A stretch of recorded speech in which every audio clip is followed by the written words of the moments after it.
Paus Fransiskus. Paus Fransiskus yang bernama kecil Jose Mario Bergoglio lahir pada tanggal 17 Desember 1936 di Buenos Aires, Argentina. Dia seorang Italia bermigran ke wilayah Amerika. Kita mengenal Paus Fransiskus yang sungguh-sungguh mendedikasikan dirinya kepada Tuhan sebagai seorang Yesuit, seorang imam dari Serikat Yesus yang didirikan oleh Ignatius Loyola. Paus Fransiskus adalah seorang yang dikenal orang yang sangat sederhana. Kesederhanaan dan memiliki kepedulian terhadap masalah-masalah sosial, ketidakadilan, kemiskinan, dan lain sebagainya. Makanya ketika dia terpilih menjadi seorang paus, tentu dia berefleksikan siapakah yang akan menjadi patronnya. Patron itu menjadi nama, karena setiap paus yang terpilih akan memilih sebuah nama. Maka dia memilih seorang santo yang berasal dari Assisi, yaitu Fransiskus dari Assisi. Dia adalah seorang biarawan Fransiskan yang mendirikan Ordo Fransiskan (OFM), persaudaraan saudara-saudara Dina. Dan kehidupan orang-orang Fransiskan itu adalah memilih semangat persaudaraan dalam kemiskinan. Sebagaimana Fransiskus dari Assisi. Fransiskus dari Assisi yang memiliki latar belakang sebagai orang yang sebenarnya berasal dari keluarga kaya, penjual kain. Namun, dia tidak menggunakan harta warisan kekayaan dari orang tuanya untuk berpesta pora, untuk berfoya-foya, untuk bersenang-senang.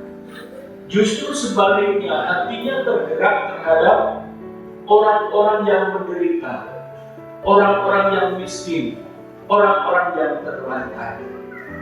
Oleh karenanya dia menjual harta-harta miliknya dan dia dipersembahkan kepada orang-orang yang miskin itu, orang-orang yang terlantar, orang-orang yang melarat, yang menderita.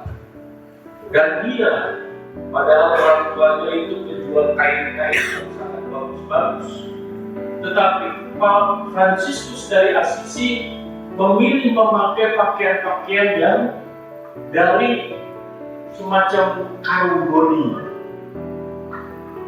tidak bagus, gitu. Simbol kesederhanaan, dan dia betul-betul mau merendahkan diri. Dan ketika dalam sebuah penglihatannya seakan-akan Tuhan memberitahukan kepada Fransiskus dari Assisi, rehab rumah saya, gereja. Nah, saudara-saudara yang terkasih, kesederhanaan inilah yang diambil semangatnya oleh Paus Fransiskus. Oleh karena itu, ia mengawali karya kegembalaan sebagai seorang paus. Pertama-tama dia berkunjung kepada para pengungsi yang pada waktu itu dari Timur Tengah banyak gelombang pengungsi, orang mencari suaka, orang mencari perlindungan.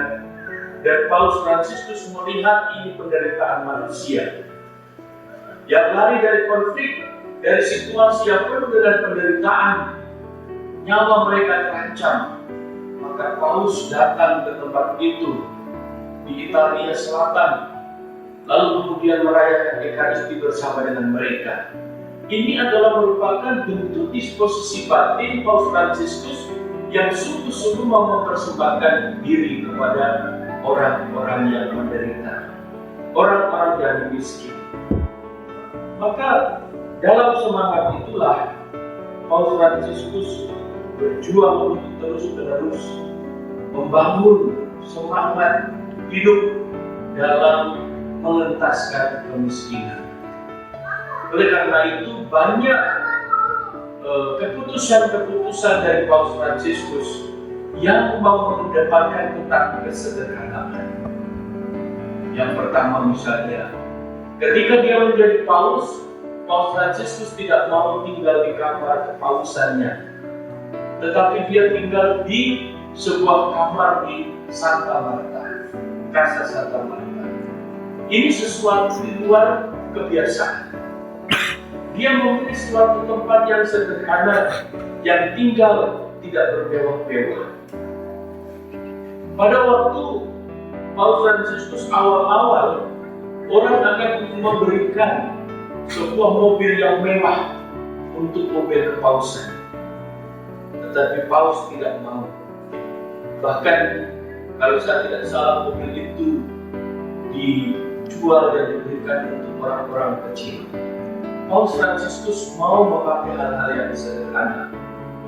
Waktu kunjungan ke Indonesia kita bisa melihat seorang Paus datang ke Indonesia. Dia tidak mau memakai mobil-mobil mewah. Dia hanya memakai mobil Innova yang sederhana. Dan dia duduk bukan di tengah, duduk di depan. Lalu kalau kita melihat sepatu Paus Fransiskus itu macam sepatu yang murahan. Sepatunya sudah tergores-gores, bukan sepatu yang baru. Sederhana, semua hal yang dipakai oleh Paus Fransiskus menunjuk tentang kesederhanaan. Itulah gereja hadir untuk membangun semangat kemiskinan itu, untuk memberi perhatian kepada orang-orang kecil, orang-orang yang menderita. Bahkan sesudah Paus Benediktus XVI meninggal, dia menjadi Paus, dia merevisi sebuah tata upacara pemakaman Paus. Dan itu direvisi menjadi sesuatu yang sangat sederhana. Termasuk dia memilih peti matinya dengan amat sangat sederhana. Karena dia menyadari yang meninggal ini adalah seorang imam, bukan seorang penguasa dunia yang harus bermewah-mewah. Nah, saudara-saudara yang terkasih, semangat kesederhanaan inilah yang sebenarnya diwariskan oleh Paus Fransiskus bagi kehidupan kita. Yang kedua, Bapak Ibu saudara-saudari, Paus Fransiskus juga dekat dengan alam. Paus Fransiskus mempunyai keprihatinan terhadap alam semesta. Paus melihat bahwa saat ini ada sebuah krisis yang sangat berbahaya yang mengancam kehidupan manusia yang disebut dengan global warming. Pemanasan global, bumi semakin panas. Adanya sebuah climate change, ada perubahan iklim. Maka kalau seandainya tidak ada pertobatan secara global, maka manusia ini terancam luar biasa. Masalah lingkungan memberikan dampak yang amat sangat besar.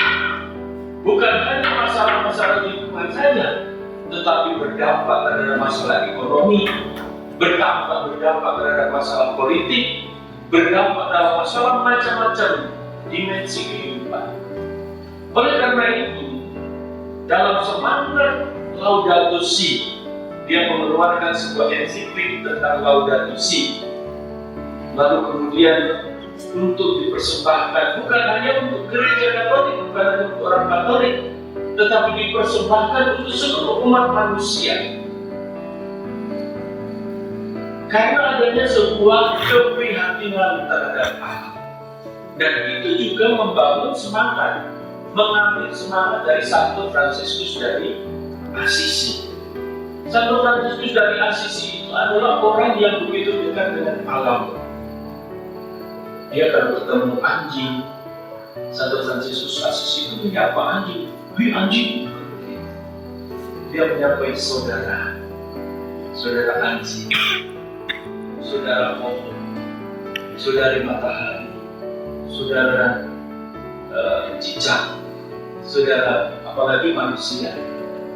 Jadi Paul Fransiskus dari Assisi itu membangun satu konsep berpikir, semangat spiritualitas yang melihat seluruh alam ciptaan Tuhan itu sebagai saudara.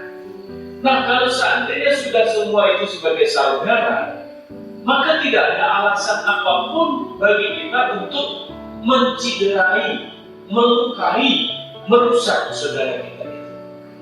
Kalau kita melihat pohon itu sebagai saudara, kita tidak punya hak untuk menghancurkan hutan-hutan. Kita tidak punya hak untuk mengeksploitasi hutan besar-besaran tanpa ada sebuah proses pemeliharaan. Maka Bapak Ibu Saudara-saudari, kita diajak untuk kembali membangun semangat ekologi, membangun pertobatan ekologis. Kita kembali ke alam, memulihkan kembali alam yang rusak. Kita memandang semua alam ciptaan sebagai saudara yang diciptakan oleh Tuhan untuk juga kebutuhan kita manusia. Oleh karena itu, Bapak Ibu Saudara-saudari, marilah kita semua mengambil semangat Santo, mengambil semangat Paus Fransiskus ini dalam semangat kesederhanaan. Kita juga mempunyai kepekaan terhadap orang-orang yang menderita, orang-orang kecil, orang-orang yang ada dalam situasi-situasi sulit. Kita membuka gereja kita selebar-lebarnya untuk mereka. Dan juga kita belajar untuk semakin mencintai alam semesta dalam semangat Laudato Si, untuk semakin menggaungkan pertobatan ekologis. Semoga kita berdoa, semoga Paus kita Fransiskus dia menikmati kebahagiaan surgawi dan menjadi pendoa bagi kita semua.